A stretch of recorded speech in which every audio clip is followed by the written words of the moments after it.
Hey guys, what you're going to be seeing is a short section from Nosferatu's game cam. I wanted to show you the first effect that I'm doing for Tron terrain. It was really cool the way it was done, so I want to give you a little preamble to understand where I'm coming from with this. The maker Flynn left Clue in charge, and Clue basically built the Tron universe.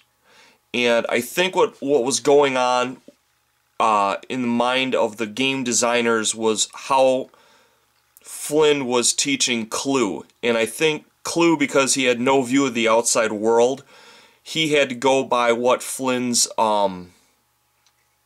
descriptions were of what the outside world looks like. So I imagine that Flynn sat Clue down and said to him, okay, this is what stone is, and tried to describe what stone is to him. But as a computer, this is how he interpreted Flynn's information. So the stone is very almost point and click design, almost fragmented.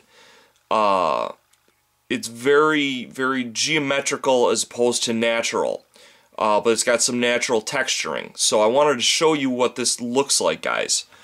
So you have kind of a clue of what I'm talking about. You see how it's kind of like sectionalized, kind of point and clicked together. If you've ever made a picture and you point and click things in repetition, it kind of has this look about it. And it has an unnatural element to it in such that, like, Clue didn't, like, figure out that, like, stone goes straight up, you know, like in mountains. So if you look in the movie, the mountains are even at kind of an angle. If I would have been thinking, I would have done that too. I was more or less going for the sectionalized look. So let's see what I'm talking about here. I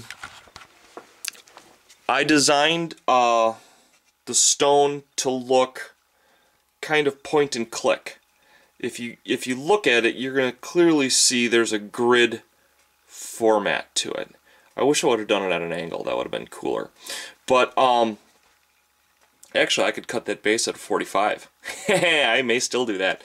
Matter of fact, I'm going to show you exactly what I'm talking about.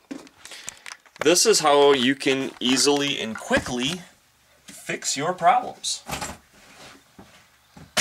Live on camera. Hopefully I get to keep these. But let's do a an angle cut, and we'll make this look a little more true to Tron, shall we say?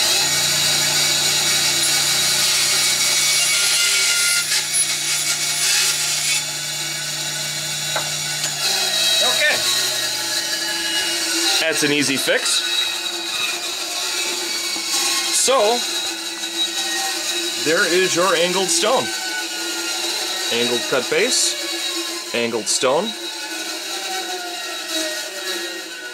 So, there you have it. What I did, a real quick element to it, is I took this whole piece of foam and I tore up the outside. All the outside surfaces except for the bottom. That gave it that stone look. Then, the next thing I did is I cut it in half. Okay? Once I cut it in half, then I cut it into strips. Then I took each one of those strips separately and I cut it vertically, and I specifically put it in position out of order because I wanted to accentuate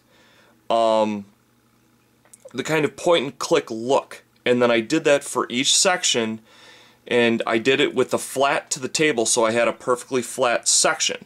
Then I did the same thing to the back, and then after I glued all that together, then I glued the back of one of them and pressed it together, and I got this structure. So if you want to do stonework like it looks in Tron, in the video game, there's some elements of it, of how it looked like that also in the movie.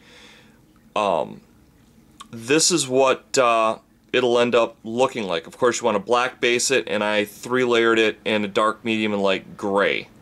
So I'm going to show you some other ways on how to do Tron terrain in the future, but this is how I did stonework for the video game and for the gaming table for Tron. Hope you guys like it.